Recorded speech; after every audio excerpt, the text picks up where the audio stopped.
Hello and welcome to the VSC team. We are so excited and happy to have you here. As an organization, our mission is to provide comprehensive services and resources to victims of sexual assault, violent crime, and traumatic circumstances through crisis response, advocacy, therapy, and community awareness. Because we serve all populations and focus on targeting underserved and at-risk communities, the VSC prioritizes diversity, equity, and inclusion, also known as DEI, throughout the agency. We reject racism and discrimination and are committed to being agents of social change. To this end, the VSC is devoted to being an anti-racist organization where everyone is welcomed, valued, appreciated, and treated with dignity and respect. We are committed to continue working for a higher standard of equality, accountability, and change by embracing diversity in our words and actions, especially in mentoring and hiring staff, contractors, interns, and volunteers. As an agency, we also seek to obtain regular input from survivors of various races, ages, genders, identities, sexual orientations, and abilities. And we also actively pursue opportunities to listen, learn, and work collaboratively with a diverse population. This part of your onboarding process is to set the foundation for our quarterly anti-racism trainings. As an agency that works with victims of crime, and after witnessing nationwide uprisings against police brutality, systemic racism has been brought to the forefront of our society and organization. In order to expand our awareness and continue having conversations about diversity, equity, and inclusion, it's important that you have a general understanding of what anti-racism encompasses. So this training is divided into 3 parts. Part 1 sets the foundation and focuses on understanding what DEI is and its importance in the workplace. Part 2 provides more information on our own unconscious biases and stereotypes. And Part 3 is action-oriented, centering on accountability, allyship, and anti-racism. So without further ado, let's get started.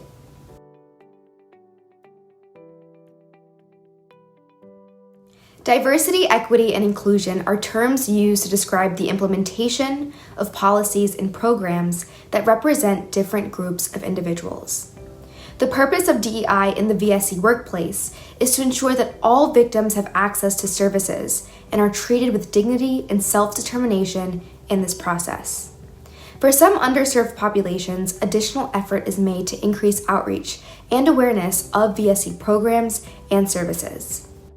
Taking a deeper dive into DEI, we see that diversity acknowledges and involves the differences among people. This not only includes marital status, age, gender identity, religion, and other characteristics, but also values cultures, perspectives, and ideas. Equity promotes fairness and aims to remove barriers that seclude certain groups of people. A great way to remember what equity is and how it's different from equality can be seen in this visual. Equality is when each person is given the same resource and opportunities. And while each of these individuals is standing on one wooden box, there are noticeable differences. The first individual can see over the fence because he is taller. The second individual, although he can see over the fence, may not have the best view because he is slightly shorter. Now, the third individual, on the other hand, cannot see over the fence at all, which puts him at a severe disadvantage. Now, what equity seeks to do then is to distribute and proportion resources so that everyone has the same access. Now, while equality gives everyone the same resource, equity considers everyone's individual situation and ensures that each person gets what they need to receive the same opportunity, advancement, fair treatment, and access.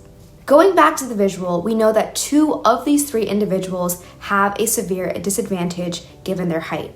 So, with equity, resources are provided for them to have access to the same view that the first person has. So in this situation, the first person doesn't need a box because he already has the best view. However, giving the second person 1 wooden box to stand on and the third person 2 wooden boxes to stand on will ensure that both individuals have the same access to the best view that the first individual has. And at the Victim Service Center, we promote equity through fair treatment, access to information and technology for all individuals, and have established a pay difference for bilingual speakers. Additionally, VSC makes every attempt to accommodate individual client needs within the scope of our services. VSC is no cost to clients, providing access to all. The VSC continues to improve and review policies and procedures to advocate an equitable work environment. VSC is interested in having our team members identify populations they are interested in focusing on for further professional development, as well as participation in certain outreach opportunities. And finally, inclusion embraces each individual's contribution and builds a collaborative, safe, and supportive environment for all employees. This work culture respects and welcomes different perspectives. And the reason why inclusion is so important at the Victim Service Center is because not only does it lead to a sense of belonging within our team, but it also helps us connect with our clients who are victims and survivors of trauma. Because the Victim Service Center is the certified rape crisis center in Orange, Osceola, and Seminole counties, we serve diverse groups of individuals and recently have had increased rates of visitation from persons with disabilities, Black, Indigenous people of color, the LGBTQ+ community, homeless populations, and more. And one of our goals is to focus on increasing our reach within these underserved and at-risk populations. So you see, having an inclusive culture breeds deeper trust within our clients by creating a safe place where each individual feels heard, understood, and validated. Essentially, within the DEI context, the Victim Service Center of Central Florida believes that everyone has the right to be treated with dignity and equality, regardless of their race, ethnicity, color, age, disability, nationality, sex, sexual orientation, gender identity, gender expression, religion, or marital status. We also believe that everyone has the right to be protected from harm, injustice, and hatred, and to be heard and respected, while also expressing their opinions and feelings, even if others don't agree with them.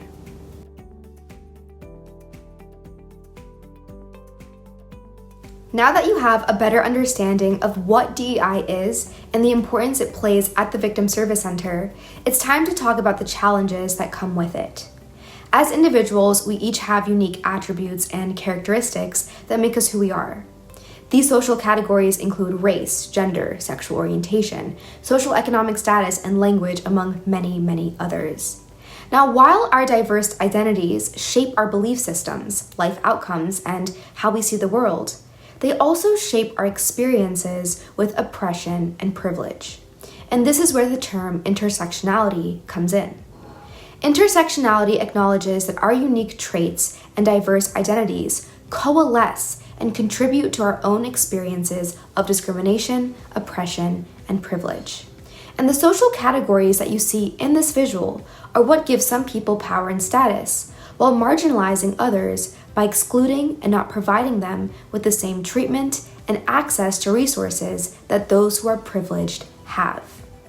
Therefore, in order to contribute DEI practices within the VSC work environment, and also with clients, it is essential for you to understand where your power and privilege lie, and also recognize how some social categories put others at a disadvantage.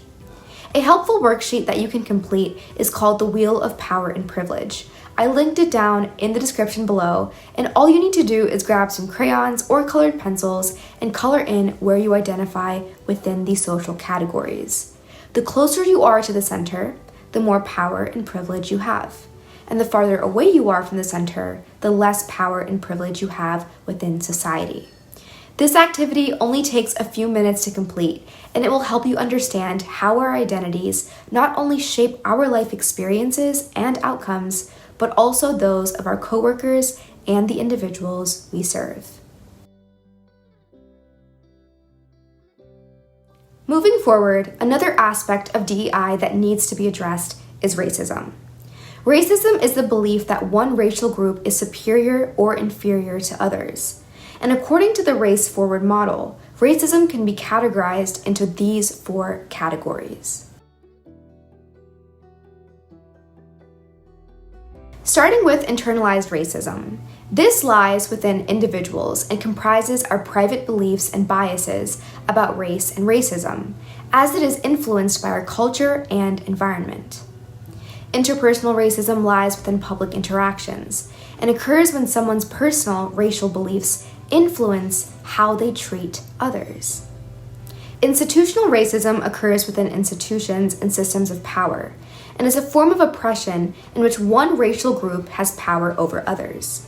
This domination creates both an intentional and unintentional distribution of privileges, resources, and power at the expense of others. Structural racism is racial bias among institutions and across society.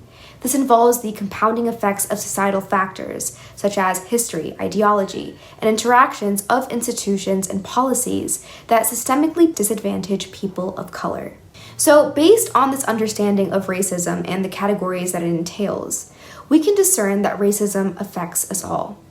We each have racial beliefs that not only influence how we think about and treat others, but also results in institutions and systems of power further marginalizing people of color. Therefore, in order to take an active stand and ensure that we are providing the best care and service to our clients and community, developing cultural humility is a key factor. According to Shamila Khan, a clinical psychologist, cultural humility involves understanding the complexity of identities, that even in sameness, there is difference, and that a clinician and other individuals will never be fully competent about the evolving and dynamic nature of someone's experiences. Therefore, to work with cultural humility within the VSC workplace means that you are dedicated to listening, understanding, and willing to learn from the experiences of others, while also having an awareness of your own biases and cultural influences.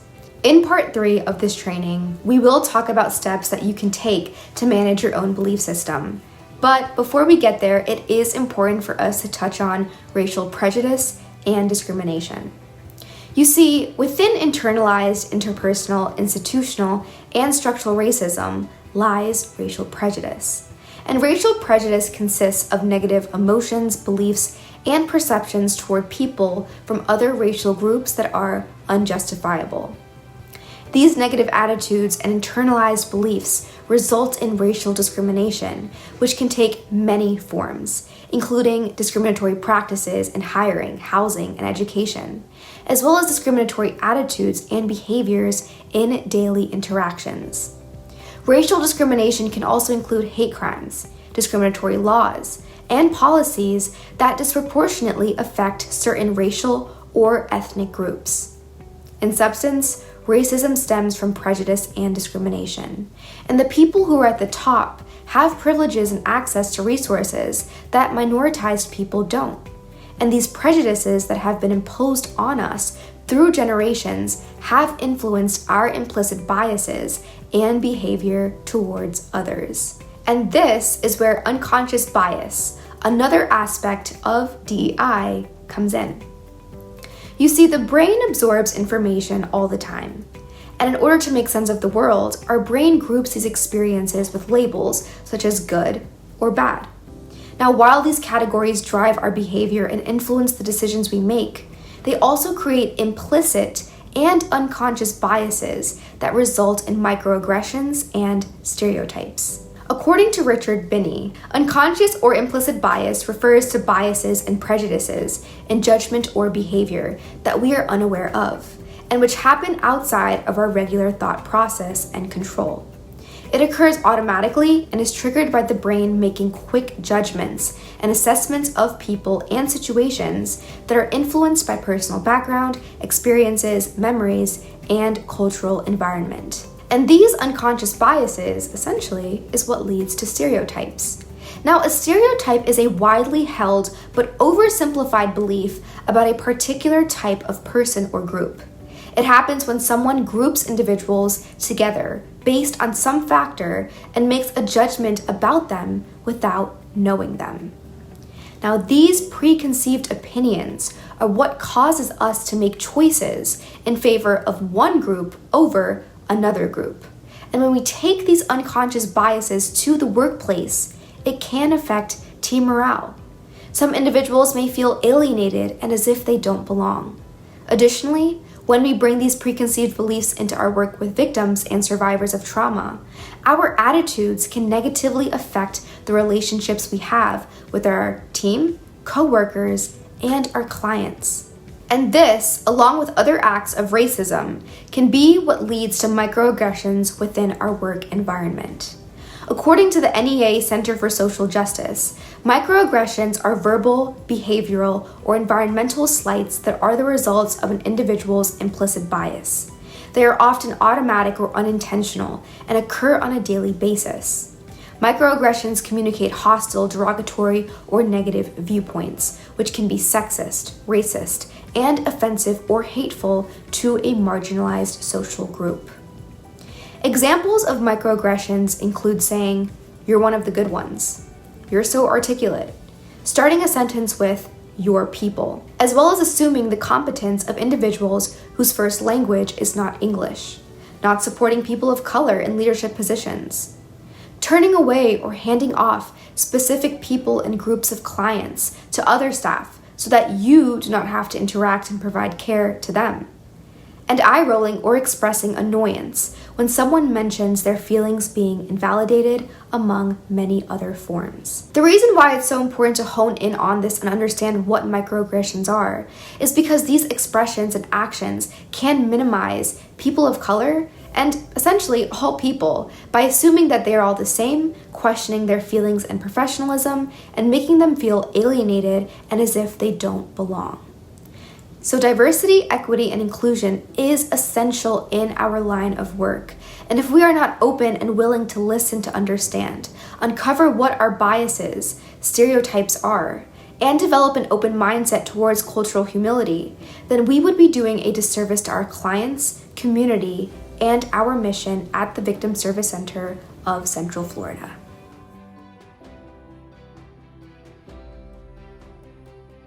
As you learned, unconscious biases, microaggressions, and stereotypes undermine an organization's culture and create inequality and inequity within our team and the clients that we serve. So now that you have a better understanding of the components of DEI and the challenges that it brings, now it's important to take action. In order to be agents of social change and work against racism, we must first become aware of our own biases and resistance. This in turn allows us to manage our own belief systems so that our clients and team members feel welcomed, valued, appreciated, and treated with dignity and respect. Here are 5 ways that you can begin to manage your own belief systems and work against racism at the Victim Service Center. Number 1, be honest with yourself and recognize your own biases. What immediate thoughts or first impressions come up when you interact with a marginalized cultural group? What stereotypes do you have when it comes to gender roles within the workplace? You see, and as I keep saying, it is important to be aware of your own prejudices because not only can they create division in the workplace, like I shared previously, but they can also prevent you from helping survivors who have experienced trauma in a way that aligns with their customs. For example, you may consciously think that men and women are equally effective leaders, but as a woman, you believe that men perhaps don't have the same level of empathy and people skills as women.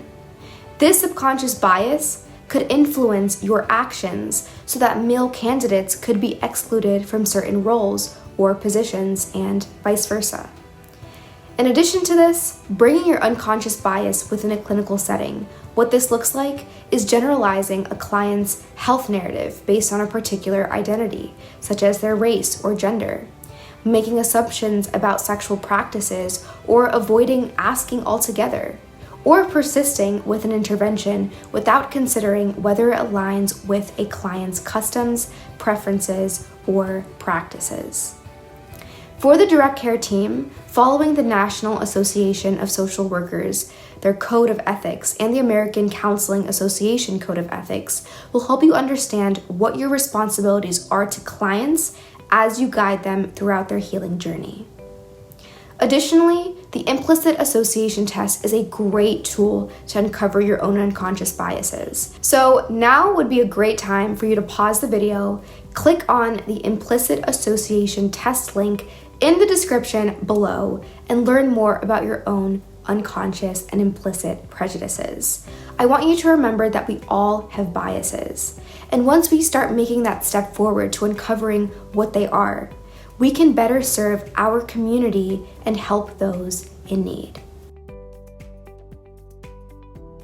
The second way that you can begin to manage your own belief systems and work against racism at the VSC is to recognize and understand resistance to anti-racist work.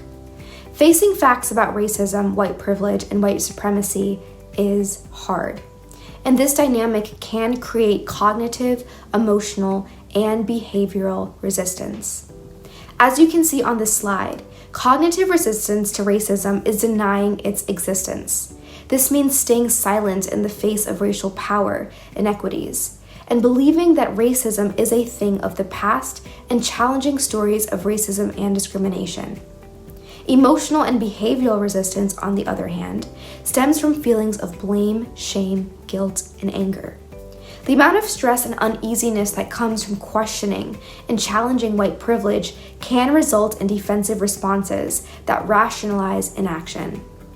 In order to overcome these resistances that may exist in our lives, you must learn to sit with the discomfort and put courage, compassion, and vulnerability over comfort. Listen to understand, accept lack of closure, assume good intentions, and take responsibility for your mistakes. The third way that you can begin to manage your own belief systems and work against racism at the VSC is to widen your social circle. Spend time with people from different cultures. This will help build your cultural humility and also give you a better understanding of different cultural norms and belief systems. For example, understanding different communication styles is critical when working with marginalized cultural groups. And knowing the differences between high-text communication and low-context communication will help you avoid misunderstandings. To further elaborate, high-context communication focuses on verbal parts of the message, and being direct and frank within a conversation is valued. On the other hand, low-context communication focuses more on nonverbal cues and varies from culture to culture. Becoming aware of these differences in communication and understanding the importance that it plays when speaking to different cultural groups will help us build rapport with the clients that we serve. The fourth way that you can begin to manage your own belief systems and work against racism at the VSC is to understand the differences between allyship and saviorship. The term anti-racist refers to people who are actively seeking to not only raise their consciousness about race and racism, but to also take action when they see racial power inequities in everyday life. Allyship, therefore, means that you're doing the hard work to actively support people from marginalized groups, often those with whom you have relationships or who are in your sphere of influence. For example, calling out racist jokes and statements made by friends, coworkers, and family shows that you have the courage to challenge normalized stereotypes made about people of color. Saviorship, on the other hand, is usually someone who centers themselves in the conversation and seeks moral validation for their good deeds upon the less fortunate, while never actually interrogating or seeking to dismantle the systems of power in the first place. These are individuals who place themselves as someone who assumes a burden of leadership to rescue a minority or marginalized people from their suffering. As an agent for social change, your job is not to save anyone, but rather actively work to overcome your own biases, support and listen to all people, understand how your actions and privileges affect marginalized groups, and make a personal commitment to deal with racism. And finally, the fifth way that you can begin to manage your own belief systems and work against racism at the Victim Service Center is to join the DEI Committee. The VSC DEI Diversity, Equity, and Inclusion Committee was formalized at the beginning of the 2021 to 2022 fiscal year.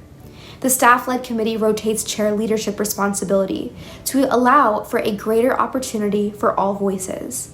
The DEI committee, which meets monthly, envisions an equitable and inclusive workplace where action and accountability service not only clients and community members, but also staff, volunteers, contractors, and interns in order to ensure agency practices are reviewed and aligned with diversity, equity, and inclusion. This committee both informs and contributes to VSC's strategic goals. And if you are interested in attending a meeting or joining the committee, please feel free to reach out to VSC's program director. In this onboarding training, we have seen that being an employee and representative of the VSC means that you are committed to the principles of diversity, equity, and inclusion. Thank you so much for listening. Thank you so much for completing this portion of your onboarding process. And just know that we are so excited to have you on our team.